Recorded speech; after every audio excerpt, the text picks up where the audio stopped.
Okay, this is my P13 electric rudder, as I call it. And this is the basic bracket that you can see on here. That is welded plastic. It's all custom. I didn't like the transom mounts just attached to the back here, so this is all custom bolted in. Uh, it's all used with kayak fitting stainless steel brackets and fasteners. And it's all custom, but it fits on there really nice. So you can use a kayak without the electric rudder if you choose to. Pretty basic.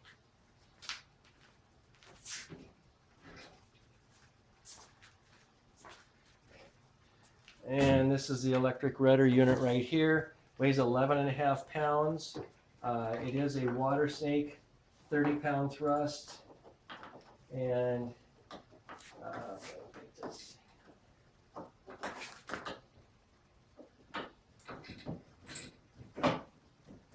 again, stainless steel parts, stainless steel pin.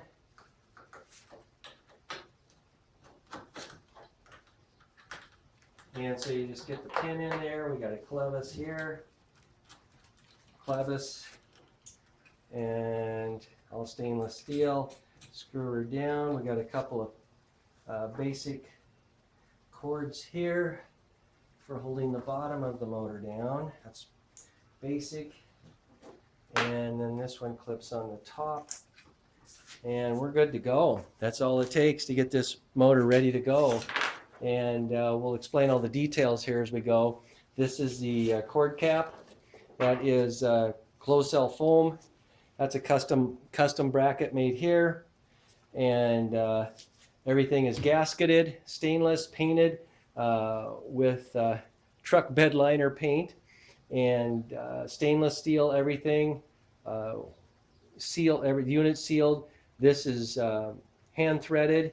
I had to get a pipe threader and then threaded the fitting on. It's sealed. This is a steering arm for obvious reasons, and I'll explain that here in a second.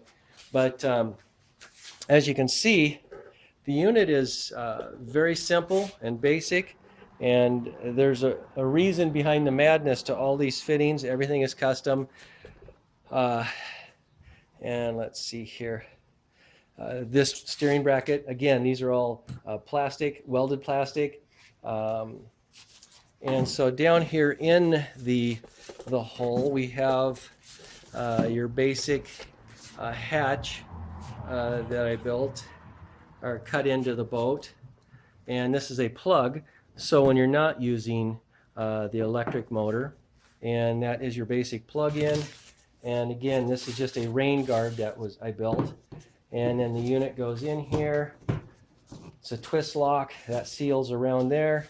A rain shield that just flops in there, and you're ready to go. So now the unit is attached and ready to go. Now it steers just like a rudder. So you have up here at the front, we get down here and I'll explain all these cords. This here is a stock switch.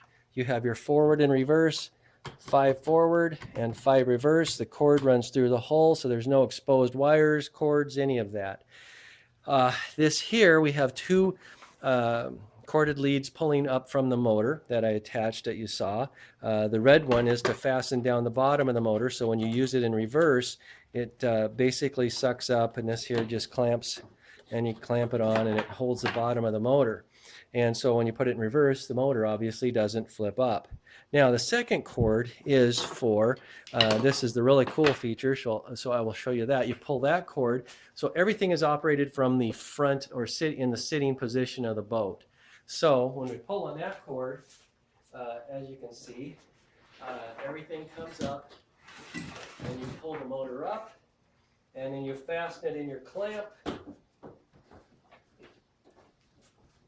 That's if you're doing a beach landing, a beach launch. Now your motor is up, secured. As we will see, it's secured right here in this latch here. So you're good to go. And so then you got your battery compartment up front, basic Optima battery, 43 pounds, basic switch. Everything is, again, waterproof fittings. This here was a cup holder. Now it's holding a switch. The plate is actually, believe it or not, was the cutout for the back hatch, and it's all gasketed, sealed. It's all watertight. There's a grommet underneath this switch, so again, it's not getting water in there. Sealed. That's for the fish finder. So this is a really slick unit for the P13. Now, so you want to let the motor back down once you get in the boat. Again, just undo your cord. This here is a simple bungee cord that's attached in there. And so you want to lower your unit. Real basic, you lower your unit, and then you suck it up tight, and you are ready to go. And you do that from this right up front, from the seated position. And again, and you steer it just like a normal rudder would with your foot pedals up front. And so, you know, that turns great. That's all foot controlled. And so it's a basic electric rudder. And everything is custom fitting. Now, again, there's similar units in Germany and England. Guys make them, but you're looking at, you know, over $3,000 for those setups. I probably have $300 to $400 in the fittings. A lot of time in this because all the parts are custom order. Your local hardware stores don't have a lot of these things in stainless. The fasteners are stainless. Most of them are all hand cut to fit.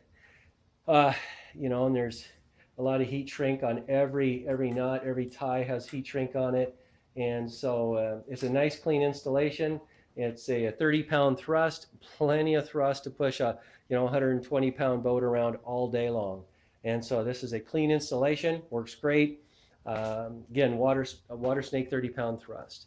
But that's my electric rudder, as I call it, and comes on off really simple, basic, and slick setup. Anyway, that's the way it is.